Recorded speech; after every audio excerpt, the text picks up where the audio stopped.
folks, this is the Panzer IV project. It's set again in France in the early years of the war, and it will be just depicting this crew at rest under the shadow of a plane tree. So yes, again, the tree is going to be the main focus of this vignette, but that's going to happen on update 4, probably. Today we're going to deal with the build of this Dragon Panzer IV. Okay, first impressions. Bear in mind that this is a Dragon Panzer produced during Dragon's best years, according to Hamilcar Barkus, that was about 2004, 2005, 2006. So I guess this kit in particular is a sample of samples. I think it's been one of the best building experiences since I started building stuff in 2014. Don't expect a nice and easy Tamiya model, nor an excruciating obstacle race full of misleading instructions. Definitely it's not a build for beginners. You need some ropes because it has difficulties and it requires some thought and time. But all in all, it's a rewarding experience. So if you find this kit for a fair price, I would say it's a must buy, since I'm sure this was an instant classic more than 10 years ago. Let's start with the build. The tail on those wheels was just crazy, and since they are step 1 on instructions, you get a fair warning: quit now or just go on till the end, and abandon all Tamiya-ish hope, because fast is not going to be your favorite adjective. This is the finished product, but it's just one boogie out of 8. There you have 4 of them. If you were in a hurry, probably at this stage you are already out of your mind. At this point they ask you to build the rear part, and here's where you have one of those typical Dragon issues. If it hadn't one at least, it wouldn't be a Dragon kit at all. Can you see any indication for the position of that F piece? Well, neither do I. I had to be creative with it. It's one of those moments when previous experience matters, and when you kind of hate Dragon. Once you reach this stage, you can see that F-dim light at the end of the tunnel, and you can really start enjoying the build. Unless you aren't a PE lover. Well, it's not such a big drama. Once you make toothsticks and superglue work together, it's not that bad. Right, hatches are going to be open, so I started being careful with interior elements. In this case, the driver and the machine gunner's vision blocks. The toolbox came in full PE regalia, but I didn't feel in the mood, though these PE subjections were cool and easy enough. There you have the top hole, and this is starting to look like a tank.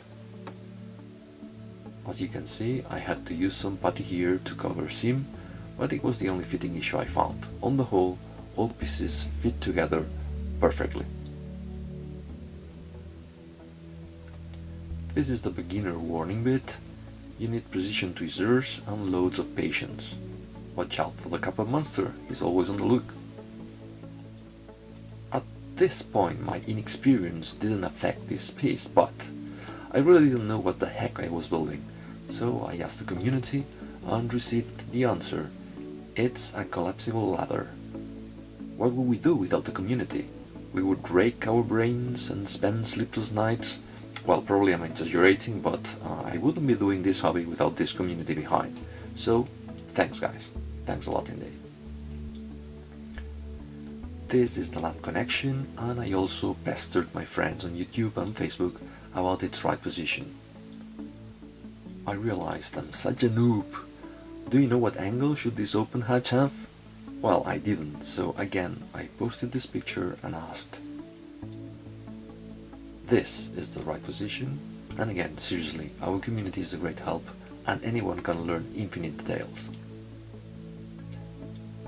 Links, jack and other tools were fixed with superglue. Dragon jacks are exceptional. As a model builder, you realize that when you start building the turret, you know you almost have it. Little handles and shitty peripheral stuff are looking at you from the box. The carpet monster is looking too. Greedy. with anticipation. There you have the cupola. It's going to be open. As a builder, you know too that the barrel piece is tricky. Never rush it.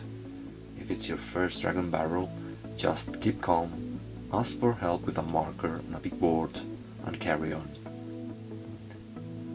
I was a bit wary about this part, but the material can be bended as well.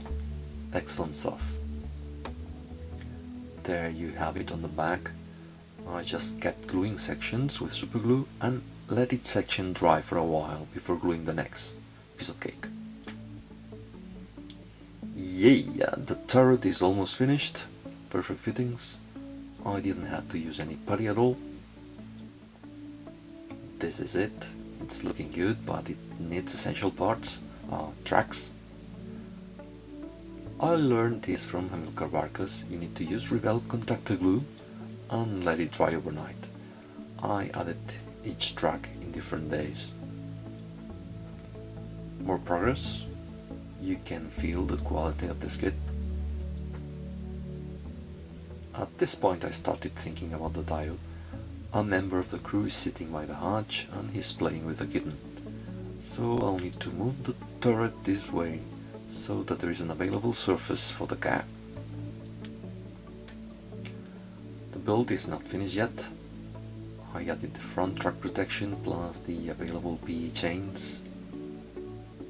And finally I added the exhaust and smoke grenades with their tiny chains. At this point I kept on thinking about the vignette and some stuff I could add. So I used a wine bottle LED for the tarpaulin and added a couple of copper rounds plus some jerry cans included in the box. So that's it. As I expressed in the introduction, this is a particularly good kit by Dragon from 2006. I'm not discovering anything new there, but as I told you, this has been one of the most enjoyable builds I've had up to this moment. It's not hellishly difficult, but difficult enough to keep your interest. Don't expect a fast dragon build though, unless you're Cohen, of course. I don't know how he does it. Oh well, I do. He has tons of experience and he's a magician. Anyway, on the following update, I hope this model will be painted in Panzer Grey and weathered accordingly.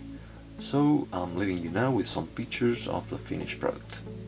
Keep building, keep having fun, and see you in the next one. Bye bye.